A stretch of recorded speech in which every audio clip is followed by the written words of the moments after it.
Okay, it's a new day. It's Wednesday, the 21st day in the month of August 2024, and another time for your favorite TV program in the morning.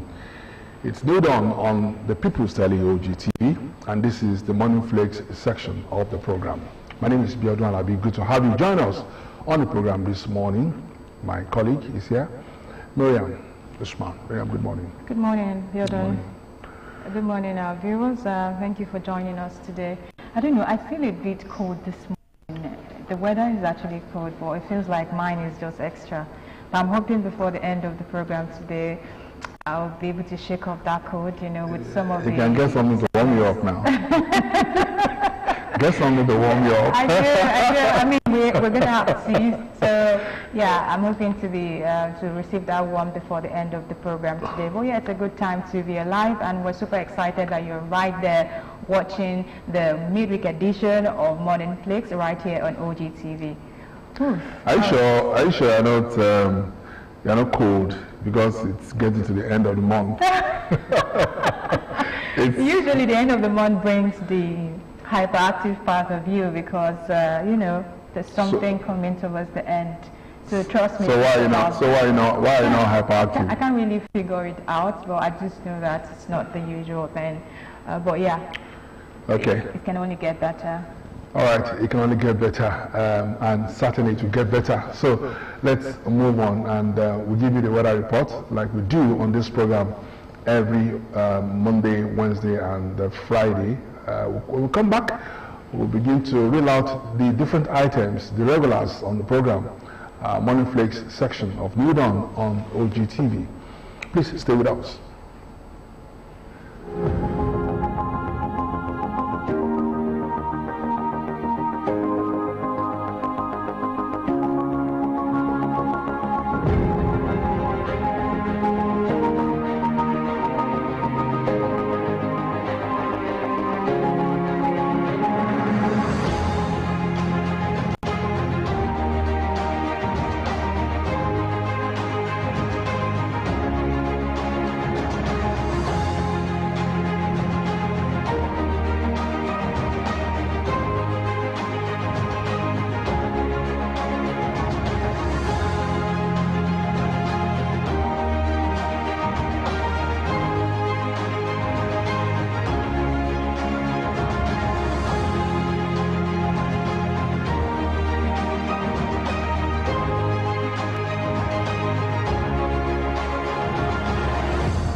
Okay, we thank you so much for watching us. It's Morning Flakes on New Dawn on Ogtv, and it's time to look at some of the stories that are grabbing the headlines. We call this in the news, and so this morning we'll start with this one from Ogun State.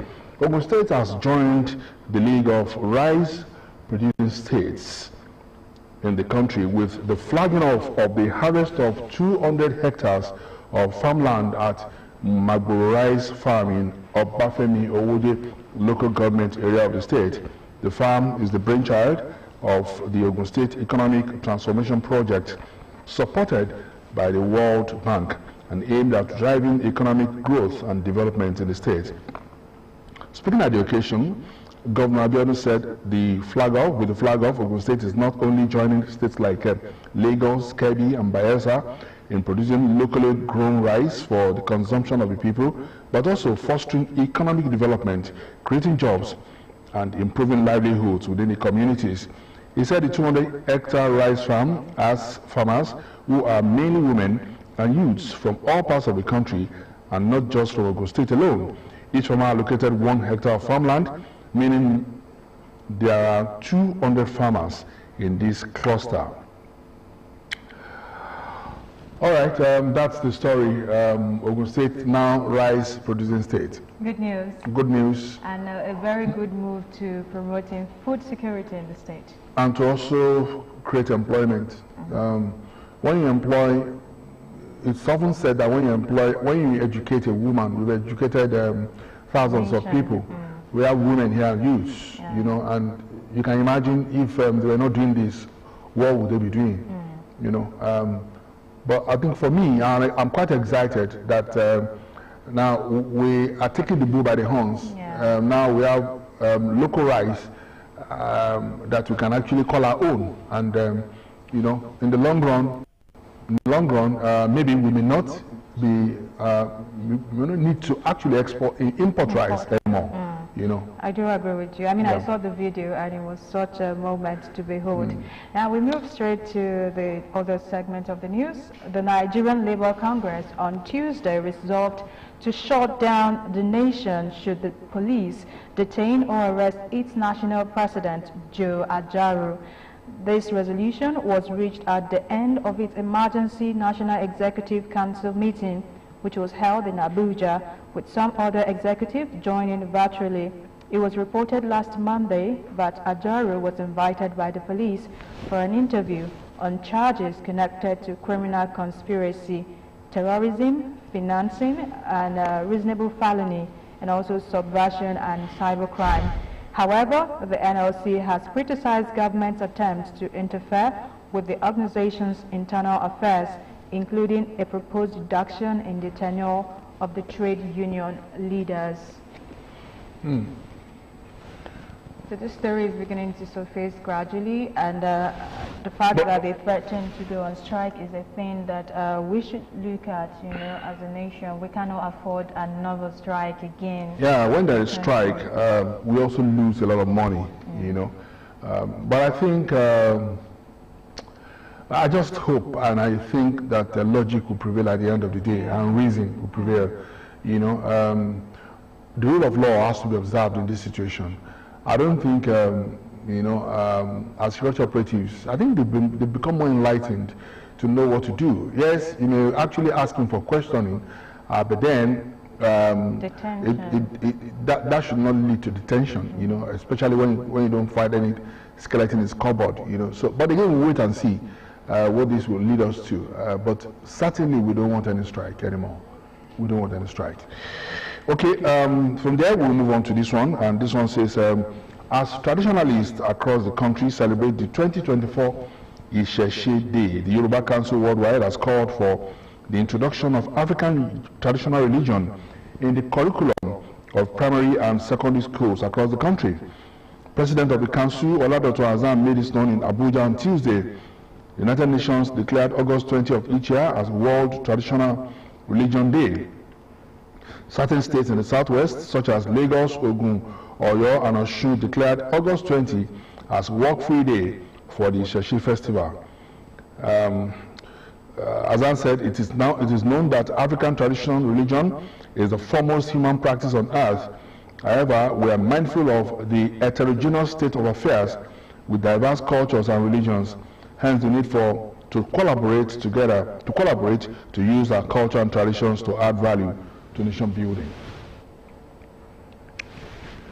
Okay, Isheshe Day, Yoruba Council, they want this incorporated, and I think it's quite important. When we're growing up, we did all of these things in history, you know, and I think a bit of government too. But my observations, you know, about the way the day was celebrated yesterday in Ogun State, Abeokuta in particular, was that adherents actually did some things that that I feel and I consider it as wrong in the mind of government too. They didn't actually. I thought that they would gather in some places and do their celebration. We saw some places here in Abeokuta where they erected canopies at the middle of the road. They closed down one side of the road and did their celebration on the other side. That's not acceptable. That should not be encouraged, you know. We all know how Christmas, Eid al-Fitr, the Kabir are celebrated, you know, now peacefully.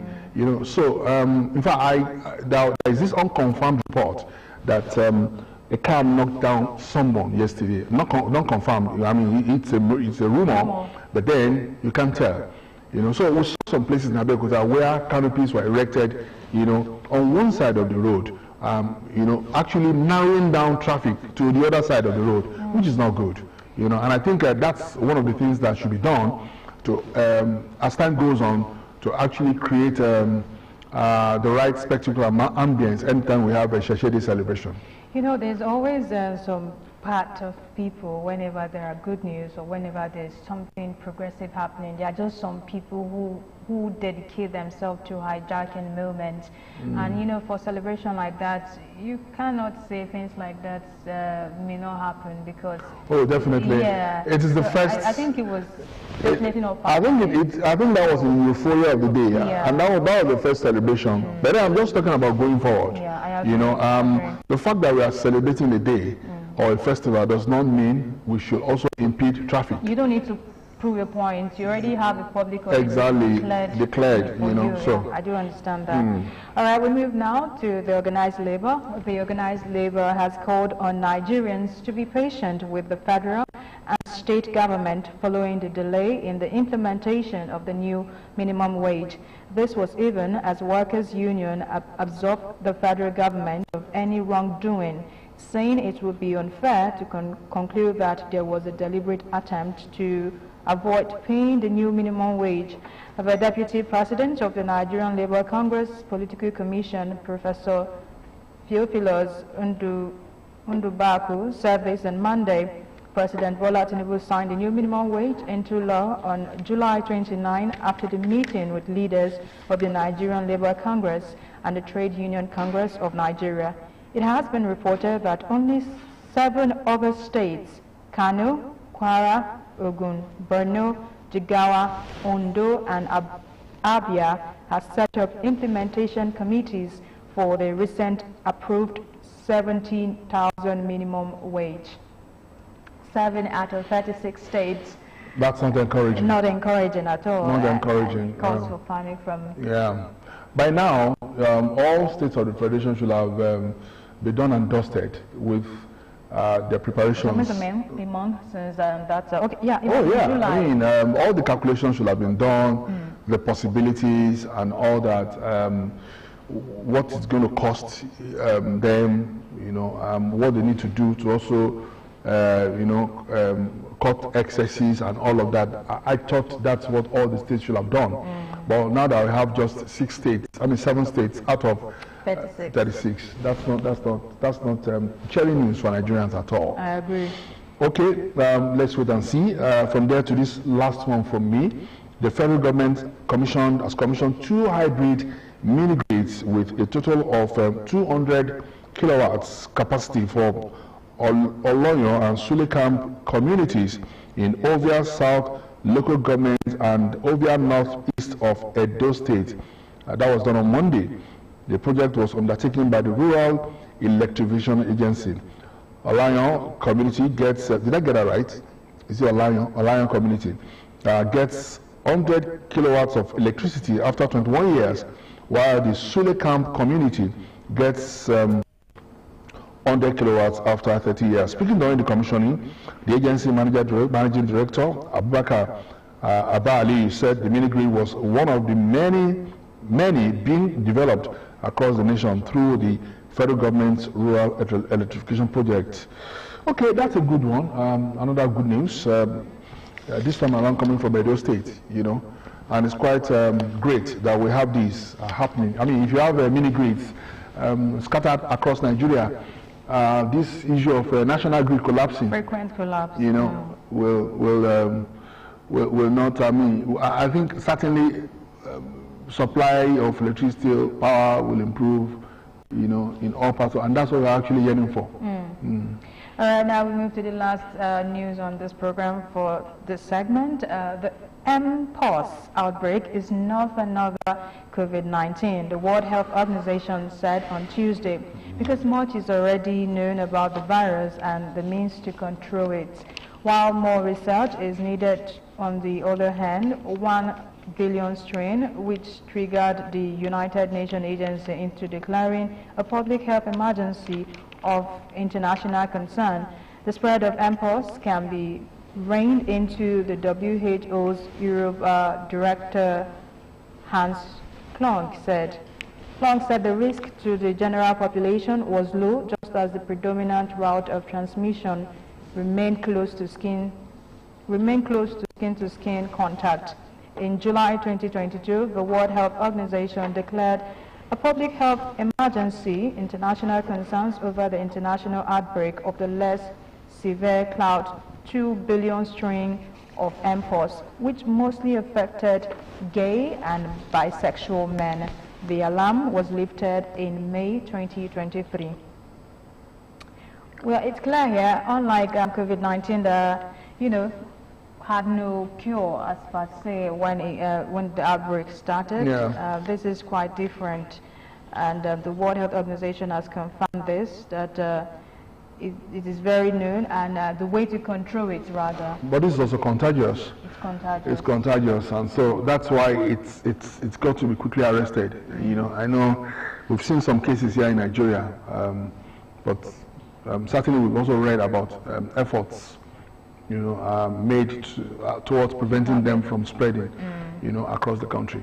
I mean, I read the news yesterday that another eastern state has confirmed the outbreak of mpox in Nigeria. So it means that we just need to brace up and prepare ourselves. But then again, like the World Health Organization mentioned, it can be controlled. And first of all, you have to stay in skin contact with this particular virus. All right. Okay, that's it in the news. We want to move on now. We still have more news for you on the program this morning, especially when it gets to the newspaper review, and certainly when we get to trending. Trending is also this morning. We're looking at what's my why. Trust Engineer Fijabi is always coming up with something. Yeah, I always love this segment. I mean, what's my why? What's my why? So over to Engineer Abeokuta Fijabi.